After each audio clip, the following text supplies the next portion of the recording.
4 घंटे के अंतर्गत शरीर की श्यामता खत्म हो गई, जहर खत्म हो गया। प्रभु ऐसा आकर्षण देने लगते हैं भक्त के हृदय में कि फिर वो जी नहीं सकता। दिव्य अनुभूतियां प्रारंभ हो जाती हैं जिन पर तुम विश्वास ही नहीं कर सकते। ऐसे तो बहुत से अनुभव होते थे, पर वो जो एक अनुभव हमें शेनपुर में हुआ, प्रभु कह रहे हैं राग भय क्रोध का त्यागी और मेरे में तन्मय। देखो तन्मयता का क्या स्वरूप है, श्रीमद् भागवत में वर्णन है। अपने प्राण प्यारे की चितवन, उनकी चाल, उनकी मुस्कान, उनकी रस भरी बोलन, उनका नाम, उनकी चेष्टाएं, इसी में डूबना। गोपीजन इसी में डूबी रहती थी। गति स्मित प्रेक्षण भाषणादेश। क्या हुआ इस डूबने का फल? वो कृष्णमय हो गई। असावहम तित्य बलास तदात्मिका तदात्मिका तन्मया।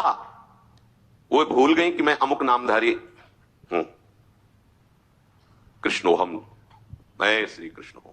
ये देखो कृष्णमय होकर कृष्ण की अद्भुत रूप माधुरी लीला माधुरी का पान करते हैं। प्राण है कान में, कान है प्राण में, ही में न जान पड़े कान है कि प्राण है। वो प्रभु की लीलाओं का गायन, लीलाओं का श्रवण, लीलाओं का चिंतन, नाम का कीर्तन, नाम का चिंतन करती हुई ऐसी तदात्मिका हुई कि वो यही कहने लगे कि मैं श्री कृष्ण हूं।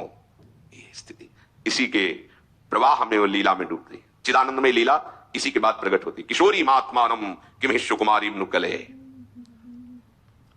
प्रभु इसी में डुबोने के लिए तो अवतार लेते हैं। अगर वो अवतार न लेते तो हम क्या लीला गाते, क्या लीला श्रवण करते, फिर हमारे महामोह का नाश कैसे होता? ये लीला गायन, लीला श्रवण ही हमारे महामोह का नाश करता है। प्रभु के अवतार का एक ही प्रयोजन है, अपने भक्तों को सुख देना। हरि की लीला गायन, लीला श्रवण, लीला चिंतन से वो हरि स्वरूप हो जाता है, प्रभुमय हो जाता है, मनमया। जैसे प्रभु का प्रकट होना दिव्य है, प्रभु का श्रीअंग दिव्य है, ऐसे ही भक्त का जन्म लेना दिव्य हो जाता है और उसकी सारी चेष्टाएं दिव्य हो जाती, गुणातीत हो जाती है।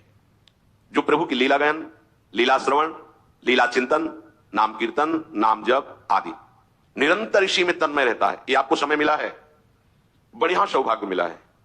बहुत देर तक प्रभु में मन को लगाए रखना है। बहुत अच्छे पहुंचे हुए उपासकों में क्षमता आती है, नहीं तो नहीं होती। लेकिन कथा कीर्तन लीला गायन में आपकी रुचि हो या न रुचि हो, बैठे हो तो श्रवण इंद्रिय में पड़ रहा है। ये हमने देखा कि काले सर्प ने दस्सा, तो पूर्व के बड़े मंत्रज्ञ जन होते थे, 7 लोग लगभग आए हुए थे।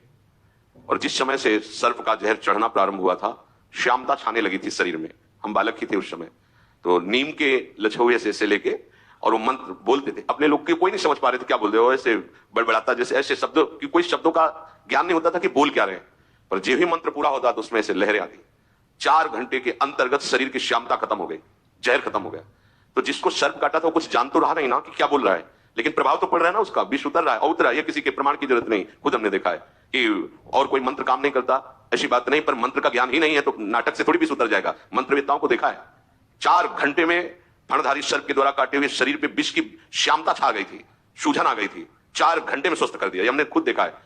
तो उस समय की बात, वो मंत्र क्या बोल रहे हैं, वो जिसको सांप ने काटा उसे तो शुद्धि नहीं है, और वहां कोई भी नहीं जान पा रहा था कि क्या बोल रहे हैं, लेकिन विष उतर गया ना। ऐसे ही चतुरासी जी का गायन हो रहा है, श्रीमद राधा सुधा निधि का गायन हो रहा है, 42 लीला का गायन हो रहा है। आपको नहीं समझ में आ रहा, कोई बात नहीं, पर आपका विष उतर रहा है। जो संसार विष है, जो भोगाकर्षण है, जो अविद्या के द्वारा किए हुए पाप कर्म है, वो सब नष्ट हो रहे हैं। धीरे धीरे आप जब स्वस्थ हो जाएंगे तो समझ में आने लगेगा क्या गाया जा रहा है। फिर जब आप समझने लगेंगे तो आप जी नहीं सकते इसके बिना।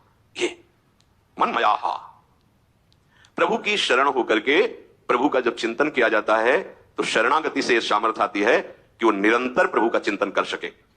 निरंतर प्रभु का चिंतन करना केवल महाभागवत के अंदर इतनी सामर्थ्य नहीं। ये बड़ी कठिन बात, विश्व में अगर कोई भी कठिन कार्य है तो भजन करना है। सब कार्य में मन सहयोग कर सकता है, भजन में नहीं करता। आप खुद देख लीजिए। और जो निरंतर भजन करते हैं इसीलिए भगवान उनके अधीन हो जाते हैं। प्रभु ऐसा आकर्षण देने लगते हैं भक्त के हृदय में कि फिर वो जी नहीं सकता। कुछ दूरी है जिसमें विषयों का आकर्षण रहता है, प्रभु का आकर्षण समझ में नहीं आता। ध्यान रखना, कुछ यात्रा ऐसी है और ये यात्रा काटने के लिए केवल एक उपाय है, साधु संग। अगर साधु संग नहीं तो इस यात्रा में आप कदम आगे नहीं बढ़ा सकते, भाग जाएंगे। ये यात्रा जहां प्रभु का आकर्षण अभी अनुभव में नहीं आया और संसार का आकर्षण हो रहा है और हमको निरंतर भजन मार्ग में चलना है, ये बहुत कठिन यात्रा है। जो इसको पाल कर जाते हैं उसके आगे फिर कठिन नहीं होता।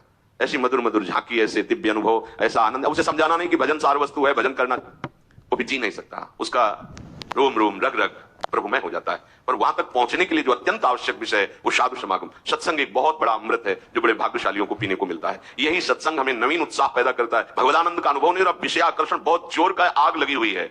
उसको ऐसा लगता है, कहते हैं नाम में रस है, रूप में रस है, लीला में रस है, दाम पूरी चतुरासी जी कई बार गा रहा हूं, सब कुछ कर रहा हूं, लेकिन हृदय वही विषय आकर्षण से कोई आनंद नहीं। तो ये अनुभव की बात कह रहा हूं, इसलिए ये कहीं लिखी बात नहीं कह रहा कि इतना